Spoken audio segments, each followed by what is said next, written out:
Success ಆಗಿದೆ. ಒತ್ತಾಯ ಮಾಡಿದ್ದೀವಿ, ನಮಗೆ ಬರಬೇಕಾಗಿರೋ ತೆರಿಗೆ ಭಾಗವನ್ನು ಕೊಡಬೇಕಂತ ಆಶಾಭಾವನೆಯಿಂದಿದ್ದೀವಿ.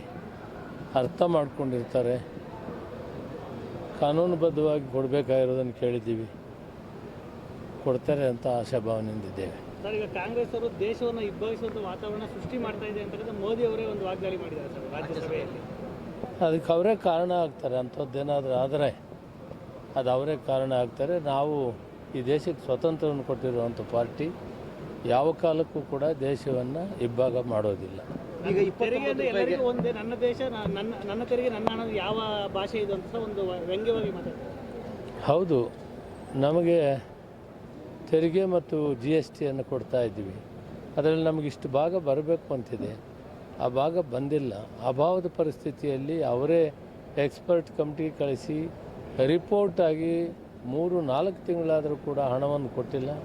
ಅದು ಕಾನೂನುಬದ್ಧವಾಗಿ ಕೊಡಬೇಕಾಗಿರೋದನ್ನು ಕೇಳಿದೆ, ಅದನ್ನು ಕೊಟ್ಟಿಲ್ಲ. ಅದರಲ್ಲಿ BJP ಮಲ್ತಾಯ ಧೋರಣೆ ತೊಡೆದೆ, ರಾಜಕೀಯ ಮಾಡಿದೆ. ಅದಕ್ಕೆ ಕಟುವಾಗಿ ಟೀಕಿಸಿದ್ದೀವಿ, ಒತ್ತಾಯ ಮಾಡಿದ್ದೀವಿ, ಅವ್ರು ಕೊಡಲೇಬೇಕು.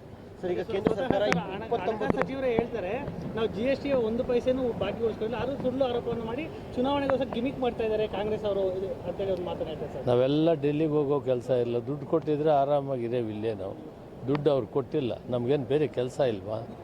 ಅವರು ನಿರ್ಮಲಾ ಸೀತಾರಾಮನ್ ಈ ರಾಜ್ಯದಿಂದ ರಾಜ್ಯಸಭೆಗೆ ಹೋಗಿದ್ದಾರೆ. ಅವ್ರು ಅರ್ಥ ಮಾಡ್ಕೊಳ್ಬೇಕಾಗಿತ್ತು, ಇವೆಲ್ಲ ಸಕಾಲಕ್ಕೆ ಕೊಡಬೇಕಾಗಿತ್ತು.